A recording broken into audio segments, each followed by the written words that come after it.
Yo creo que hay dos ángulos para ver esto, por supuesto, desde los dos lugares donde se están dando estas declaraciones. Por un lado, yo creo que el presidente Gustavo Petro, y parte del resultado electoral lo demuestra, es que el cariño que es real, que el 48-50% de los colombianos le tienen, que es simplemente una opinión favorable en las encuestas, se traduce en respaldo total. Y eso es un error de cálculo que puede salir costoso, porque además, siendo oposición, la disponibilidad de recursos para hacer este tipo de movilizaciones es principalmente retórica. Y pues ahorita empiezan elecciones regionales, ahí se va a dar un poquito el pulso real por esa, digamos, inercia de poder. Entonces, eso es lo primero. Lo segundo es, no podemos perder de vista que lo que ocurrió en Colombia durante pues, las manifestaciones intensas que tuvimos en el 19 y en el 21 fue una movilización donde la clase media urbana entró a respaldar un discurso de la izquierda, pero eso no los hizo de izquierda. Entró a conectarse con un discurso de izquierda y un gobierno que estaba teniendo muchas dificultades, atravesando una pandemia y un ejercicio de liderazgo que, digamos, generaba dudas. Entonces, eso es lo primero. Permítame un paréntesis, Juan Fernando, que no solamente generaba dudas, sino que con toda la bonomía que pueda caracterizar al presidente Iván Duque, a quien considero un buen hombre, sí había una suerte de debilidad en su liderazgo. Sí, sí, era un líder y sobre todo una narrativa que no era clara.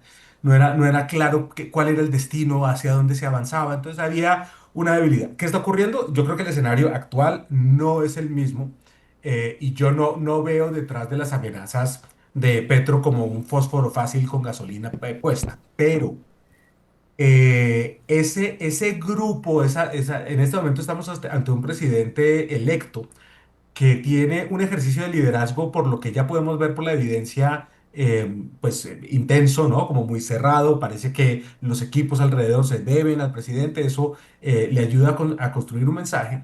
Mi preocupación es que para que haya una nueva movilización hacia las ideas del ejercicio de liderazgo de izquierda, pues tiene que haber un rechazo a las del planteamiento del presidente que ganó. Es un poco lo que pasa a veces con los gobiernos y es que empiezan, hay un poquito de entusiasmo y luego como una ola se repliega. Si se repliega mucho por expresiones demasiado radicales, por distancia del entendimiento de la ciudadanía, por ponerse en una posición demasiado lejana del grupo de ciudadanos que no están tan interesados, no están conectados, lo que quieren es que les resuelvan los problemas, pues yo creo que van a crear un poquito la gasolina para que eso pueda ocurrir. Entonces, lo que quiero decir con esto es, sí, ya tenemos claro la misión y el canto de guerra que planteó el presidente Petro, pero hay una responsabilidad del gobierno entrante de evitar que eso suceda.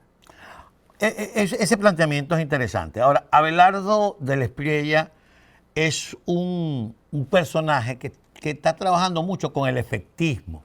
Es decir, produce efectos. La toma de posesión no va a ser en Bogotá. El lugar donde se va a instalar se parece a la Casa Blanca. Es decir, pero la mayoría de esos efectos están siendo bien recibidos, en su mayoría.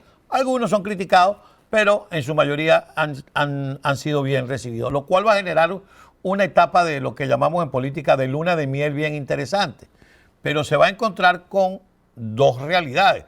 Una, un tema fiscal y presupuestario muy difícil que el presidente Petro está dejando. Entonces, seguir haciendo efectos ya en la productividad se nos hace un poco difícil. Y por la otra, si no está de acuerdo el uribismo con lo que plantea Abelardo del Espriella, Abelardo del Espriella va a tener 4 años tratando de hacer efecto a nivel de discurso. Sí, yo creo que en una democracia el ejercicio de liderazgo incluye la construcción de acuerdos Así con es. sectores políticos para construir mayorías. Eso implica sacrificios, que yo siento que uno de los errores que cometieron tanto Duque como Petro es que gobernaron como si tuvieran un mandato. Yo creo que uno en democracia tiene un mandato cuando gana en primera vuelta, en el primer aventón con más de 50%. Mm. Yo creo que es importante que este gobierno también reconozca que no tuvo un mandato.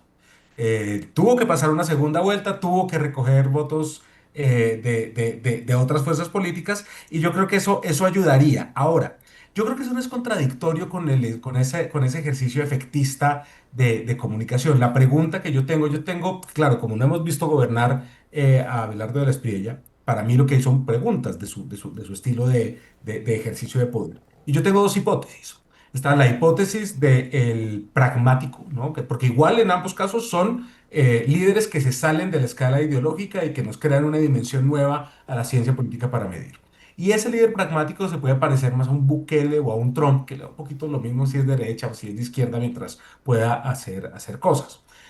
O el modelo más Milei o Bolsonaro, que también se salen de esa escala, pero son muy afianzados a unos principios ideológicos muy dogmáticos en sus principios.